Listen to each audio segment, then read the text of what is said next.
ਭਾਜੀ ਦਾ ਨੈਟਵਰਕ ਨਾ ਬਲਾਕ ਹੋ ਗਿਆ ਹੋਵੇ ਸਮਾਰਟ 2021 ਦਾ ਜਿਹੜਾ ਨੋ ਸਰਵਿਸ ਉੱਤੇ ਕਹਿ ਰਿਹਾ।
मैसेज भी आया रे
मशूक का भरा मार गया ਸੀ ਉਹਦੇ ਨਾਲ ਅਫਸੋਸ ਕੋਈ ਨਹੀਂ ਕੀਤਾ ਵਿੱਚ ਕਿਹੜੀ ਮਸ਼ੂਕ ਨਾਲ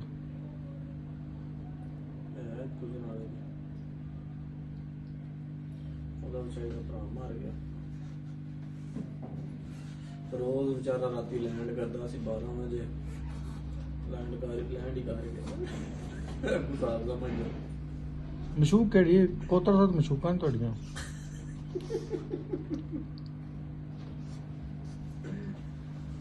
नहीं ये जरा कोई खास नहीं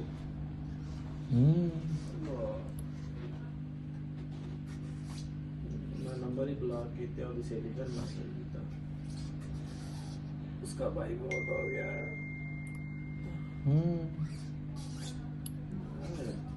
और क्या मैसेज करो मैं गराम जो मार दे हो गया मैसेज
पिछले दिनों आपने देखा कि हमजा शहबाज शरीफ साहब का इलेक्शन हुआ, वो जीत गए।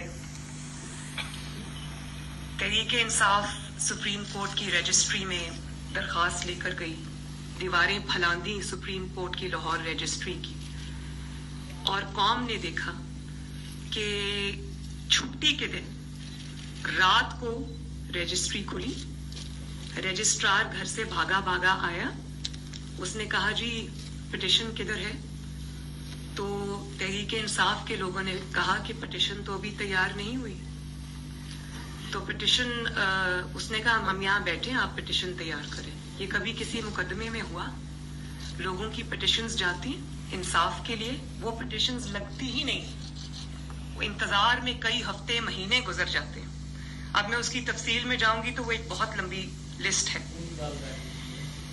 और जब पिटिशन आती है, हमारे इंसाफ का निजाम ये है कि जब कोई पिटिशन आती है तो लोगों को पहले से पता होता है कि बेंच कौन सा बनेगा, और जब बेंच बनता है तो लोगों को पता होता है पहले से कि फैसला क्या होगा।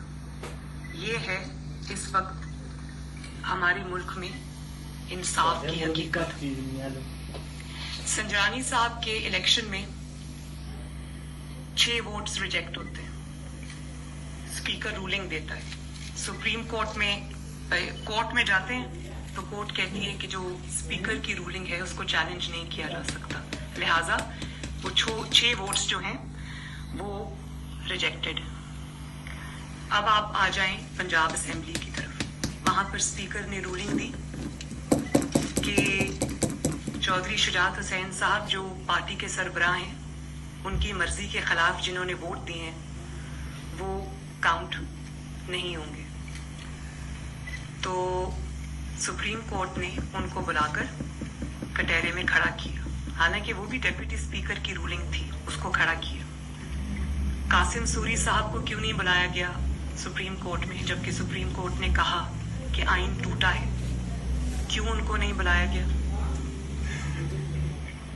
और वहीं से अगर आगाज कर लें तो कासिम सूरी साहब ने का ओपन एंड शट केस है, उनके जाली वोट साबित हुए में, और 2.5 साल से सुप्रीम कोर्ट से उनको स्टे मिला हुआ है। और प्राइम मिनिस्टर को प्रेसिडेंट साहब भी इन्वॉल्व थे, कासिम सूरी साहब भी इन्वॉल्व थे, किसी कोर्ट ने उनको नहीं बुलाया। प्राइम मिनिस्टर को तो शहबाज शरीफ साहब जब से प्राइम मिनिस्टर बने अक्सर कोर्ट में देखे जाते हैं, उसकी तफसील में मैं बाद में आती हूँ। फिर 25 सरकार को कहा कि डी सीट हो गई। डी सीट उस सूरत में कि अगर पार्टी हेड ये दरखास्त दी कि इन्होंने पार्टी हेड की मंशा के खिलाफ वोट दिया, लिहाजा इनको डी सीट किया जाए।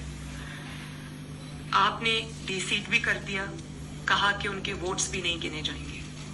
95% जो इंडिपेंडेंट ज्यूरिस्ट्स थे उन्होंने कहा कि ये आइन को, कॉन्स्टिट्यूशन ऑफ पाकिस्तान को रीराइट करने के मुतरादिफ है। और नतीजतन मुस्लिम लीग नून के 25 अरकान इमरान खान की झोली में फेंक दिए, और चौधरी शुजात साहब के 10 अरकान PMLQ के, उनको भी इमरान खान की झोली में फेंक दिया गया। मतलब PMLN के माइनस कर दे और PTI के प्लस कर दे, ये कहाँ का इंसाफ है? फिर पार्टी का हेड देखकर और पार्टी को देखकर आइन की तशरीह बदल जाती है, पार्टी हेड की डेफिनेशन बदल जाती है, अपने ही किए हुए फैसले बदल जाते हैं जो अभी चंद दिन पहले किए। ये कोई 10 साल पुराना फैसला नहीं, चंद दिन पहले। पार्टी का हेड अगर नवाज शरीफ है, उसके खिलाफ इकामा जैसे फैसला जो तारीख में की रद्दी की टोकरी में जाएगा, उस पे नवाज शरीफ साहब को पार्टी की प्रेसिडेंटशिप से निकाल दिया गया और कहा कि चूंकि प्रेसिडेंट ऑफ द पार्टी या पार्टी का जो सरबराह होता है वो सब कुछ होता है, उसके कहने पे पार्टी चलती है, उसका वोटर्स पे इन्फ्लुएंस होता है, इसलिए नवाज शरीफ साहब से वो सदारत ले ली गई। चौधरी